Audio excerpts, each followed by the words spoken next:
day. This is the Professor, CBMD PhD, and today's Thursday, June 15th, 2023. It is 3:47 and 35 seconds, a.m. Eastern Daylight Time, and today's research, Cilia.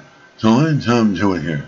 As first illustration of the molecular machinery that makes Cilia be, date June 13th, 2023. Source, University College London. The first image of the structures that power human cilia, the tiny hair-like projections that line our airways, has now been produced, and it could lead to much-needed treatments for people with rare cilia diseases. The study combined advanced microscopy and artificial intelligence techniques to create a detailed snapshot of the structure of human cilia. And these are the microscopic projections on the cells that line our lungs, ears, and sinuses, and beat rhythmically to keep the lungs clear from mucus and bacteria. As people who inherit the rare condition, primary ciliary dyskinesia, have defective cilia that can't effectively remove debris from the airways and so suffer from breathing difficulties and chronic lung infections. And for the first time, the scientists visualized the molecular nanomachinery that causes cilia to beat, visible as identical structures, dotted every 96 nanometers along the cilia length. And these structures come together to form the axoneme in healthy airways.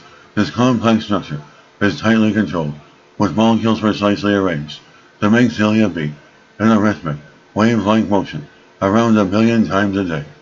In people with primary ciliary dyskinesia, the team found that cilia don't beat correctly because key elements of the axoneme structure are missing, caused by genetic mutations.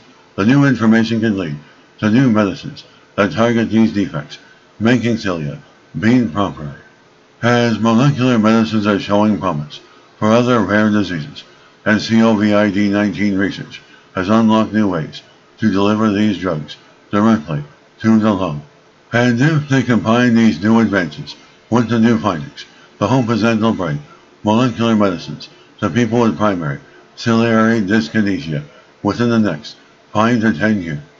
The team's research could also prove useful for infertility, as sperm cells rely on the similar axoneme structure in their tails to propel themselves forward.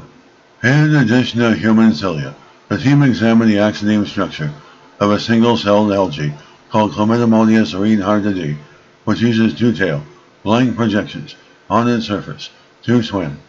Despite being separated by more than 1 billion years of evolution, the algae's tails share structural similarities with the human airway cilia, highlighting the importance of the axoneme throughout evolution. And this is a professor of microbiology, bioinformatics, pathophysiology, and nature of research. This video was created for educational purposes only. Hope you enjoyed listening. Until next time, have a great day.